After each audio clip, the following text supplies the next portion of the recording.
Hello, everyone, and welcome to Your Mind, Your Reality, Your Results. I'm super happy to have you with us here today. We are a weekly LinkedIn Live show where every week I am talking to an expert in the topic of mindset and how you can use and change your mindset to have amazing results in your business and in your life. If you don't know me, my name is Leah Fink. I'm the owner and founder of All Thrive, and we run personal development workshops that also focus on mental health. So this is obviously a huge passion of mine. I would encourage you guys, if you're watching this, please feel free to put any questions or comments as we're going through. We would love to be able to answer them for you. And even if you're watching this show when it is no longer live, feel free to put your questions and comments in the box, as we will certainly get back to you with some great answers. So I'm very pleased today, very excited to be joined by Katy Suik. She is a phenomenally powerful woman, and I am so excited as today we talk about taming our inner troll. Katy, thank you so much for being here. Thank you for having me. I'm excited to talk about this. Yeah. So why don't you start, because you are new to this audience, by telling us a little bit about yourself, your business, and how you came to this topic? Well, so I've been in business for over 10 years. I'm a certified professional life coach. And over the years, it has become more and more clear to me that my area of passion is supporting particularly women with having a really healthy, what I call a 10 out of 10 relationship with ourselves, because that's where it all starts. And so when you talk about mindset, I think it's really, really powerful to number one, know ourselves. Number two, love ourselves. And I'm not talking about this egotistical, I'm amazing. I'm talking about like a genuine sense of love for self that is equivalent to the love you might have for someone very important to you. And yeah, and the whole inner troll thing comes because that's actually a part of us. Like it or not, we all have an inner critic, an inner gremlin. I like to call it the inner troll. And I think that taming our troll is part of really nurturing our relationship with ourselves. And it is the root of all the choices we make. Because if we are driven by the troll and the stories he tells us, then we won't get very far. So that's kind of a very short version of how I ended up on this topic. Amazing. Well, I completely agree with you. I think it's a very powerful thing to acknowledge this troll, this gremlin, this inner critic, however you want to describe it. And I would say the first step in that, I'm guessing, is first of all, identifying him, it, however you want to describe it. So how would you recommend people start that journey? That's a great question. You know, I'm a bit of a geek when it comes to children's books. So I don't know if you're familiar with the story of the three billy goats graph in the troll under the bridge. I often will bring that story in because I encourage people to think about the fact that every time you're approaching a bridge in your life, that bridge being, you know, what you get to cross to get to the next place you want to go, guess who's going to be there waiting for you? And you think about the brilliance of the three goats. You know, the first was just a little itty bitty guy that went across and told the troll to wait for his bigger brother because it was going to be a bigger meal. And the bigger brother said, actually, I have a giant brother. And ultimately, the big Billy Goat Graph was the one to basically bulldoze the troll off the bridge. And I like talking about this because I think that in some ways can represent our growth. You know, we might feel like the itty bitty little Billy Goat Graph and try to cross the bridge, but watch out because the bigger version of us is coming, right? And so when people are starting out really in the world of personal growth and development, it really comes back to what are the stories I tell myself? Awareness is number one, and I'm sure you speak into that all the time, but self-awareness is huge because that's where it all begins. So really being aware of what are you saying to yourself? Because I'm amazed when I talk to people how many of them are like, I didn't even realize I was so mean to myself. And that's like, well, yeah, the troll's like running the show around here. So you first need to be aware and really start paying attention. So that would be the first thing I would say to that. Awesome. Does that make sense? Yeah. Well, I'm trying to think of how hard that first step can be sometimes of, you know, even identifying that voice, because it's such a constant in our lives. It's repeated so many times. And one of the way I sometimes address that is look to external sources. What do your close people in your life hear you saying about yourself? Yes. What do, you know, if they were to ask you a question, how would you respond to it? And actually being able to use that. Would you have other suggestions for people kind of finding that it's because it's so insidious? Because like, obviously, if they're working with you, you can come in and ask them questions and draw them through that. But even if they're starting this journey on their own, how do they even notice that voice? Well, that's a great question because it's very deep, right? So what I would say to that is, number one, being aware of the fact that something's blocking you from moving forward. Is that my? No, that's my cat. So I'll mute. Oh, okay. Sorry, I thought that was my cat. I was like, where is she? Okay. Sorry about that. So, okay, back to concentration mode, Katy. So, yeah, what is the feeling that you're feeling? So, are you leaning into something that's scaring you? Because if you are, chances are the troll is really loud. You know, you really want to go across the bridge to the pastures where all the green grass is, but the troll gets especially loud. So if you're finding that negative voice is taking over, I would say maybe it's time to pay attention. Like, what is that about? Is there something that needs healing? Is there something that you're leaning into that's scaring you? And your troll is going to convince you that you don't want to cross the bridge. So it's really, the starting point is being aware, because it's almost like an alcoholic doesn't know they're an alcoholic until they can, number one, be aware and acknowledge it. We're like negative thoughtaholics sometimes, especially in the world we're living in right now, where we're in a pandemic and there's a lot of anxiety and heaviness. It's very easy to absorb all that and become really, really negative. So That's a great way to put it. I'm going to keep that, negative thoughtaholic. Yeah. That's wonderful. So then the next step, so I am this poor little billy goat. I'm the first one. I'm kind of scared, and there's the big troll. What's the equivalent then of calling my bigger brother? Like, what is the step that people take to start getting past that?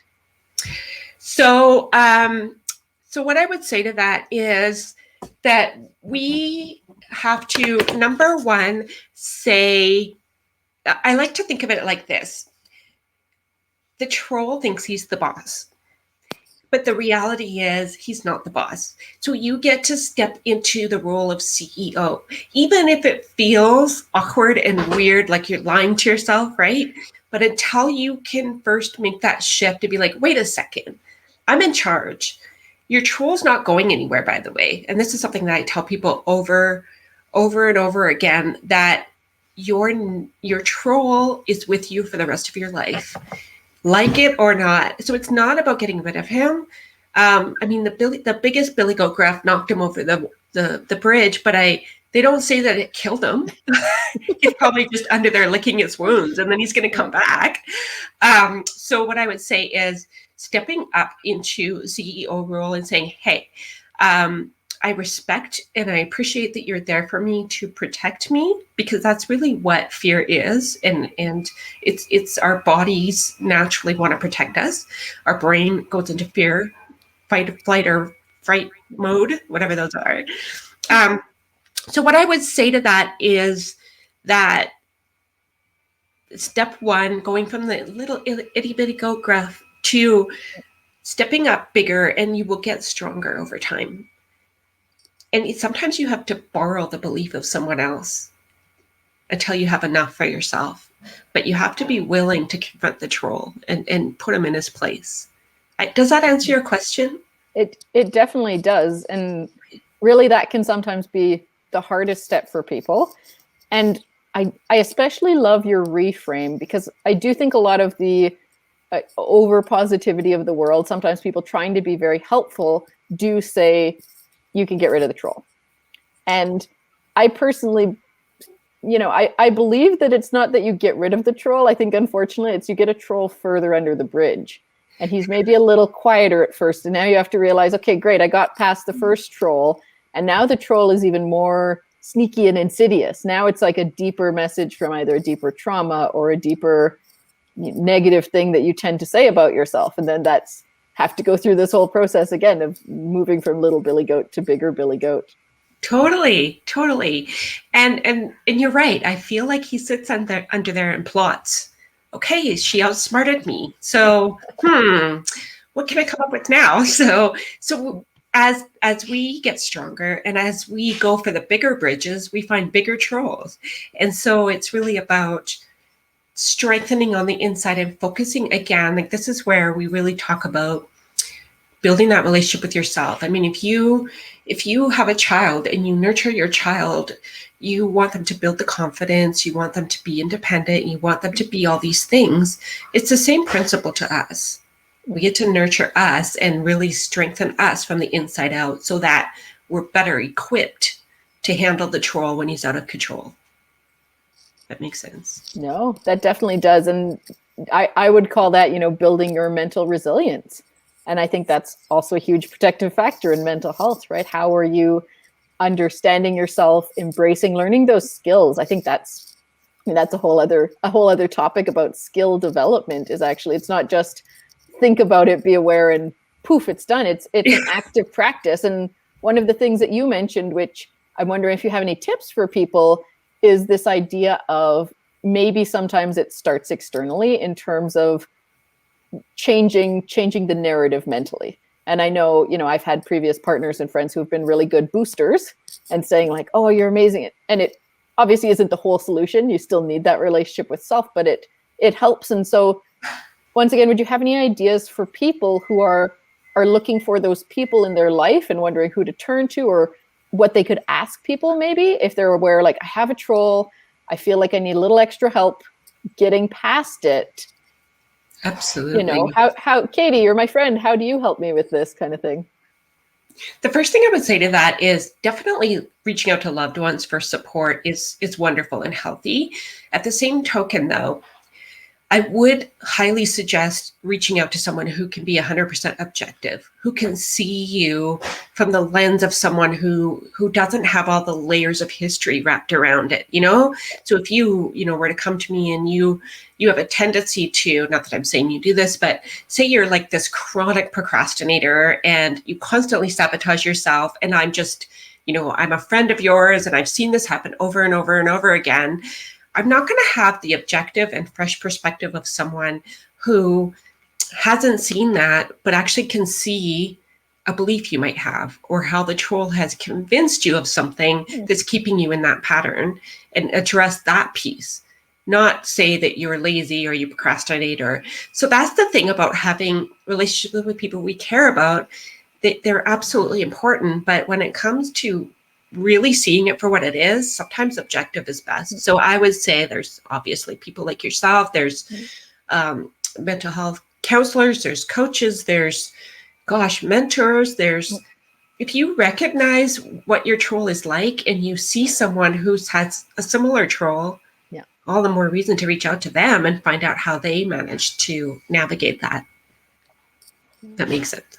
Oh, it does. And in my mind, that brings up the point of how maybe not skilled we often are at giving important feedback in relationship. We give a lot of unconscious, God, stop procrastinating feedback, instead of saying, have you realized this is affecting our relationship in this way? I personally believe feedback's an investment in relationship, but it is really hard at that point, especially maybe if you're feeling that little goat vulnerability, to reach out. So that's a great idea, to go to someone that's maybe a bit more distant, but someone you still trust, that can give you those honest opinions, honest ideas.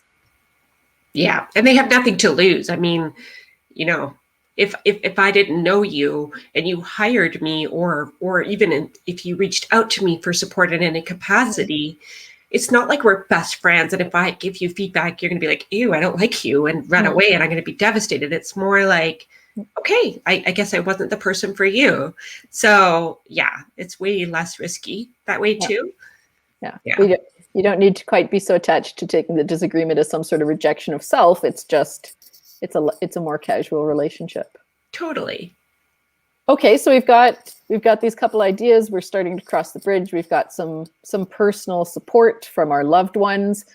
Now we're getting to the point where I would say probably is like that we need to deeply believe this in our own relationship with self. Yes. Do you do any work with people about reinforcing that? Like I think of, I do some work with mantras and helping people, if you're going to say these negative thoughts in your head, you've got to be able to say the positive ones too. Would you have suggestions like that or any other ideas for people? Yeah, I think that the there's just so much to it, right? That it's tricky to be like, okay, listen. The quick tips version, yeah. Right, quick version. So there's actually like 3 key steps that I would say really help change the relationship that we might have with the troll. And they're really deeply interconnected with exercising self-compassion, self-love, self-respect, nurturing, all the things. And I like to do everything in 3s because I just like, it's easy to remember. But the first thing is awareness. And we talked about that. So if you're not aware of your troll, he has more power. He or she. It could be a female troll too, right? Yeah. He or she has more power, and they're going to take advantage of your ignorance, because if you don't know they're coming, then they're going to pounce. So awareness is key, and also changing the tone. Like I said before, that we're stuck with our troll for the rest of our life, but we can also change our relationship and actually embrace our troll a little bit and say, hey, I get that you're here to protect me. I get that you're here to, help me avoid really dangerous situations, but you've been taking your job way out of context. So we're going to reel you back in. So awareness of the fact that we could change our relationship with that, because it still is part of us. As soon as you say, I hate you, you're actually saying you hate yourself, because it's an element of you. The second thing is acceptance. So awareness and then acceptance. So accepting the fact that the troll is with you. You married the troll without even realizing you married the troll. You're with them for the rest of your life. But also what you resist persists. So if you do hold on to that anger or resentment or frustrations towards that troll, it's only going to grow and give the troll more power. So when I talk to people, it's like you just said it, like you could hear the negative thoughts, but it's easier to pay attention to the negative thoughts. It's almost like a natural default behavior than it is to listen to the positive ones, because the positive ones can mean leaning into discomfort and pushing through fear and doing all the things that don't necessarily feel safe. I often use the analogy, and this ties a lot into acceptance, but the analogy of, my husband and I went for a car ride once with the kids. It was years ago, and it was a wintry day, and we were all feeling cabin feverish. And we went through a intersection, and every time we went to the intersection, according to my husband, the light was red every single time. And what was interesting, because we were all kind of in a bad mood that day, was every red light that we hit, which was maybe 2 or 3, he was like, stupid, like all the energy, right? Yeah. And then like I was like, I didn't say anything, because it wouldn't have been a good idea. But I did notice, though, that by the time we got home, that for those 3 red lights that he was bickering about, we went through at least 6 or 7 green ones. So really, it's what we choose to focus on. So accepting that the troll is there, he's going to give us the red light and piss us off sometimes. But the reality is that we have all of this too. And if you just teach that troll how to sit down and shut up sometimes, you can go far. And then the third word, the 3 A's, is authority. And that's where I was talking about being the CEO. You're the boss, not the troll. So you get to be, there's a cost to that, though, which is interesting.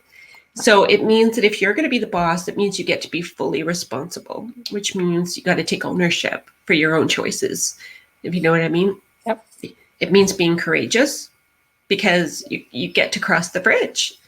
And that doesn't mean that you're guaranteed to find green, luscious grass on the other side. It means that you might have more challenges in front of you, and then you get to be relentless or unstoppable. So yeah, I just feel like those 3 A's really capture the process that we get to go through to really connect with our deeper selves, troll included, and push ourselves into what's possible. Yeah, I like that. And the piece, I wonder, when you said authority at the end, authority was the last one, Yeah. right? Yeah. I think a scary part maybe for people too, which might reinforce the troll, is when you take that authority, when you stand up, then you also have accountability. I think one of the troll's most insidious words is, you know, here's this limitation, and the limitation then is externalized. It's not about you. And if you choose to step into that authority, the same way if you are a CEO, suddenly the company's challenges maybe because of you, they might be on your shoulders. That's very daunting for people to take control of their life and say, oh my God, it was me. It was my decision that led to this bad thing, or that's really hard. Yeah, totally. Yeah, that's where the power is, though, right? Like, I talk to people all the time about how the whole saying, the life begins at the end of your comfort zone. It's so true. You can't possibly get what you want in life if you're not willing to go where you've never gone.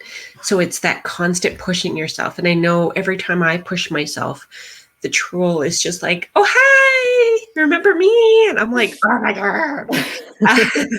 So we got to do the whole process again of like, okay, let's bring it down a notch. Let's push through. But you're right. It can feel scary and intimidating. But and you're probably passionate about this as well, is I don't think people realize how powerful they are.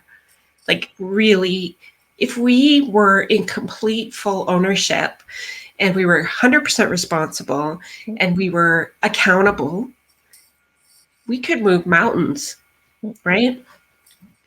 Not literally, but Well, people have done. They chip away at mountains all the time. That's true. It's we're limiting ourselves with our own view, and maybe that's the mindset reframe as well, is not just the positive parts of yourself, but embracing and enjoying that accountability and actually saying, well, accountability is a great thing. This is how I grow. This is how I'm outside my comfort zone. I love it. I've actually learned that recently in the last 6 months, is there's power in taking responsibility. And even if you've had we call it a breakdown, you haven't showed up for someone or you said the wrong thing, fully owning that and taking full responsibility for it is actually very empowering. Yeah. Whereas our tendency is to shy away and blame and be a victim. Like, that's easier. But in fact, we actually fill our lives with regret if we choose that road. Yeah. That makes sense. That really brings to mind for me ghosting culture, which I think was already a challenge, but I have noticed through pandemic, it seems to have gotten worse, of people, because that's a big accountability too, of just saying, oh, I either made a small mistake, or even just, oh, I'm canceling something. I didn't want to put that order on Kijiji. I'm just never going to respond to them. It's a really interesting thing of, I'm done that responsibility or accountability, and there's a troll going, you can't talk to this person. You're not, I don't know, you're not worthy, or they're really going to hate you if you say whatever to them. And the troll says, hide. Come under the bridge. Hang out with me down here. Yeah. Go wallow in the filth. Right? Exactly. So I get really excited talking to people, because if they can actually shift and understand what's possible, instead of, we tend to just fall into that place of, oh, it's not possible. It's too hard. It's challenging, but it's no different than if you want to build muscle, you got to go to the gym and lift weights. I mean, the resistance is what gives you the strength in the first place. So, I get really, really lit up about this stuff. Yes, I do too. I call it sitting with discomfort, and it's a skill that technology maybe has moved us away from, and I think it is Absolutely critical. But before we go on that tangent, what I would actually love to hear is, this is your passion, and this is something you're bringing forth in the world, especially to women at the moment. And I know that you happen to have a really exciting opportunity coming up, and I would love for you to share with people what that looks like, because it is how you're living this and helping people live it in the world. Absolutely. And thank you for the opportunity to share it, because I'm very excited about it. And I get to have you in the room for part of it. So that's exciting. So what this is called Empower. And you can see in my name, it's the Empower Retreat. And it is designed for women. The reason I designed this retreat the first time, and it continues to grow, is because I really believe that us women don't know how powerful we are. We, in our various roles, we do what we need to do. We go through the motions. We, check the ticky boxes. We do this, we do that, but we lose touch with ourselves, and we lose touch with what's really possible, like our potential and what we could actually create in the world, and how we can just be a much, much brighter, more thriving version of who we are. So I created this event as a way to help women, number one, check in. Like, I really think we forget to do that. We get so caught up in being busy that we don't tune into what's going on in our heart and what it is that we want.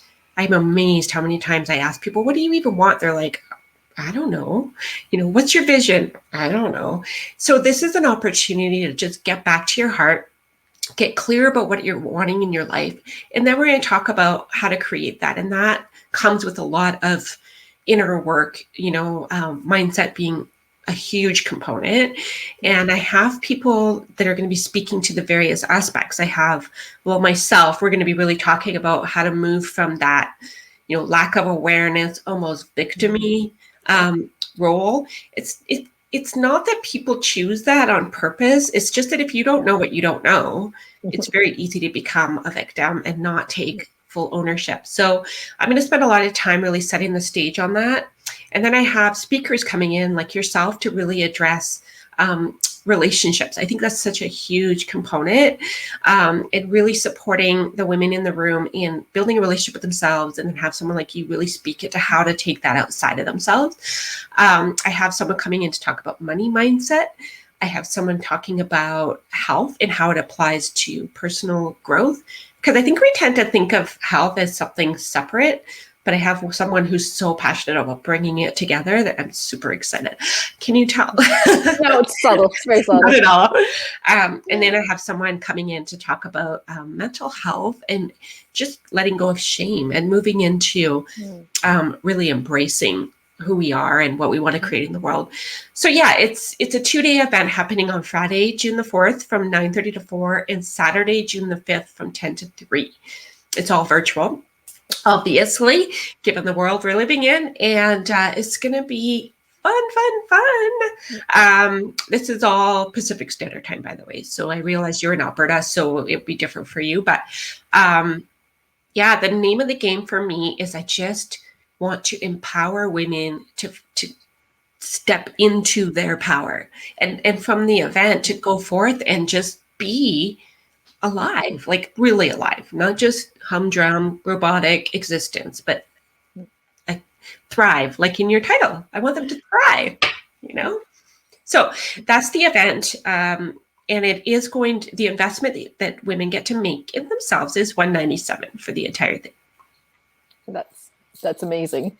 First of all, I'm so excited to be part of this. As soon as we started talking, I was like, yes, this is wonderful. If we're talking about our troll today, I think the amount of external troll force that women get about their power and how they should be smaller, quieter, even in day-to-day, the power dynamics that are alive in our society, those things unfortunately reinforce trolls and keep pulling you down instead of bring you up. So I'm just so excited for this. I think everyone should definitely check it out. We're going to make sure that the information for that is in the comment section after this. So please do go take a look. Katy's amazing. This whole team of women is absolutely amazing.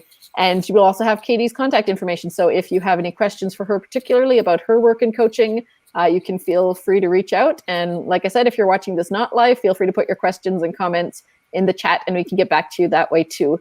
Katy, thank you so much for being here. This was absolutely lovely to chat with you. Yeah. Can I just throw in one more real quick thing? Please, yeah. I just wanted to add that one of our trolls as women is we don't invest in ourselves enough. We don't give ourselves time. We don't invest our money. We don't invest in what we don't believe in ourselves enough. So take note of that. You know, like if your troll is saying, yeah, no, you're this isn't worth your time. That would be selfish for you to give up 2 full days. I want to call you out and say, if your troll's saying those things, be in the room, because this is about pushing past that. So thank you for letting me throw that little gem in there. What a great coaching moment, right? How often is the troll, don't grow? And especially in this kind of situation, don't invest in yourself. Don't be selfish. Yeah, that is wonderful. So thank you for adding that. Thank you so much for being here. Thank you for having me. Excellent. And thank you everyone for watching. I really appreciate it. Take care. Bye.